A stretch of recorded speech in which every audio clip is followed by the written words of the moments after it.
Alright, well hi guys, welcome back to the channel. In today's video I'm going to be servicing the rear linkage of my Blur here. It's getting kind of creaky.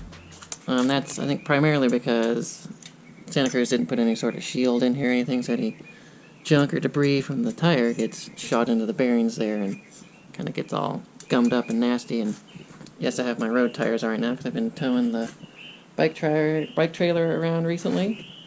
Got my little tow hitch on here for the burley.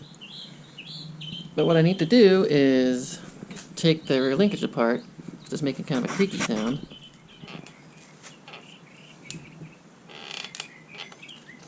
So as you ride along, you get this annoying creaky sound. It usually comes from right down in here. So periodically you need to lube it up every 2 or 3 months. So in order to do that, you need to take the cranks off in order to access the linkage bolts down there. There's one here, then one back here. And in order to do that, you've got to take out the cranks. It's pretty straightforward. I just loosen the bolts on either side here. And slide this whole thing out, and it's a hollow, as you can see there. You just pull this crank arm off, slide the cranks out from this side. So this whole thing comes out as a set. Then I can get in there and undo these guys, pull this little link out here, and then throw some lube in there. The bearings, there's 4 bearings. There's 2 down here, 2 up above, and they're pressed into the frame, and they're sealed bearings. But what happens is some of the gunk gets in these cracks here and just starts making that creaky sound. So I found that every couple months, if you pull it all apart, put some grease in there, button it all back up, it quiets it down for a little bit. So that's what I'm going to do. Show you how to take the cranks off, move up the rear link, and let's get it not creaking again. So step 1 is to take off the small crank arm, and we're going to pull the whole set out that way. And the tools you need is just a set of Allen wrenches, and I got this guy. This is actually a bottom bracket tool. It's on there, but it has this little goodie on here. That fits in there to take that out when it's time to do that. So I'm just going to loosen up this bolt, this one right here, and this pops right off.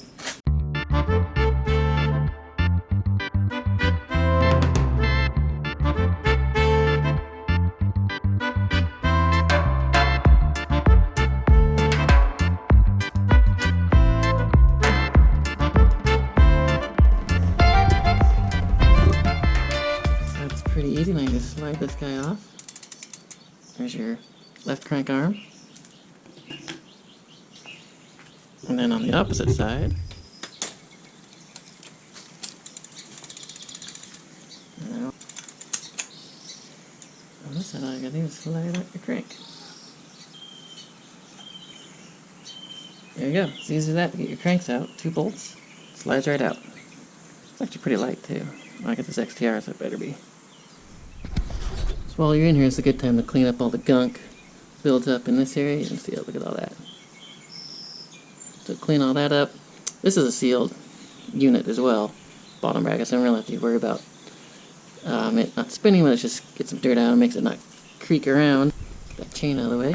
So all I gotta do is take these 4 bolts off, 2 on this side, 2 on the other side, and then we'll take this lower link out here, throw some lube in the joints, and then button it all back up.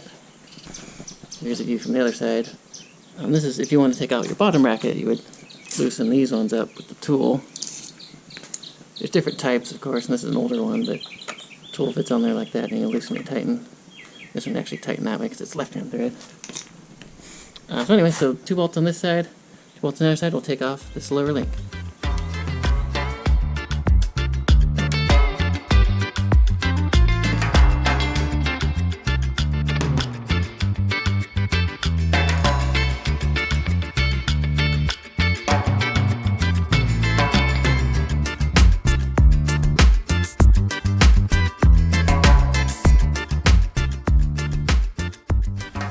So now we got those off, I just want to clean out this area here. Make it all as clean as you can, get all the gunk out. One thing I want to point out, especially with this Blur rear linkage here, there's an axle through each one of these bearings. It goes through the bearing, through the link, and then through the other bearing on the other side. 2 axles, and you can see they have the threaded portion there, which is the part that this screw threads into.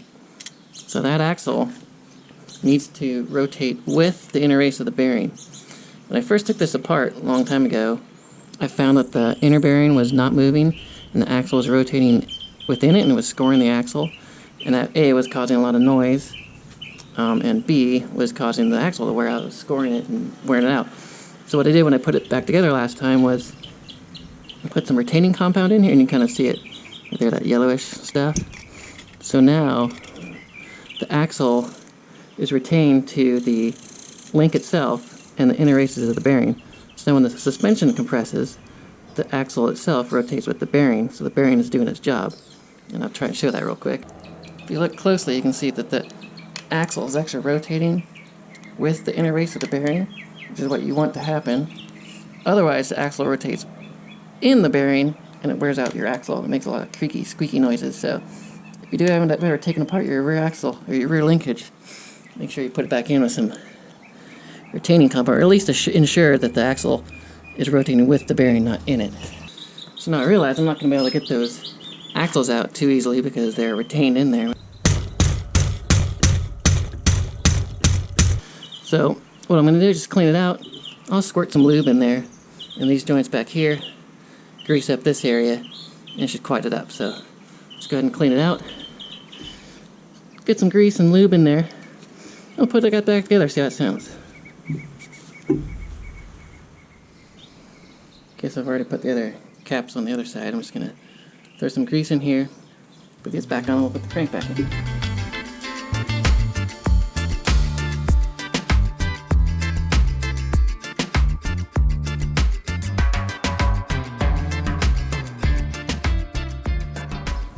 Torque them down if you have a torque wrench. Always good to have. So now all we've got to do is put the crank back in, and then I'll squirt some lube down on these joints because I can't really access them now. So I'm not going to take the axles out at this point. But that should quiet it up. Putting the crank back in is super easy. Just got to slide in. Got to get your chain on the right side, of course. Just loop the chain around there. And you can kind of slide your crank in. Just throw right side crank. And then over here on the left side, you just put your arm on. Opposite of the one on the other side, obviously, but there's a little notch so you can't get that wrong.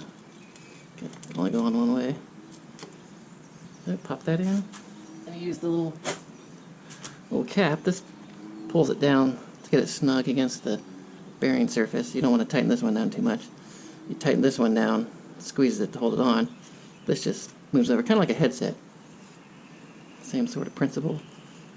So I use my little tool thingy. That just goes on snug, kind of hand tight, just to suck the crank in so it touches. And then these are the ones you torque here.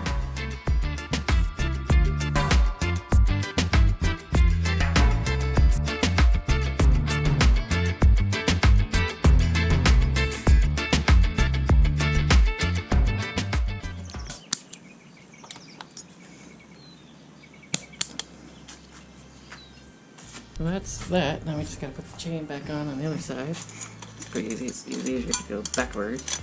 Click it on and pedal back. There you go. Chain's on. Now I'm just gonna squirt some lube in those areas. There's 4 spots I want to get. One over here, bottom left, and over at the bottom right. There. Top right. And then top left. Alright, and there. So do that a few times, get the lube worked in. Now we'll take it down, see if we quiet it up.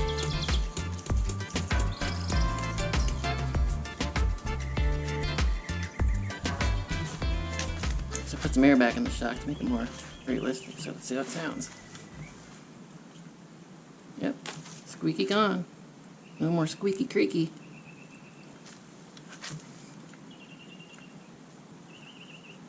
Alright. Well, thanks for watching that one. That's just the how to take your cranks off and lubricate your lower link so you don't get the squeaky creaky. And thanks for watching. See you again next time. Enjoy your ride.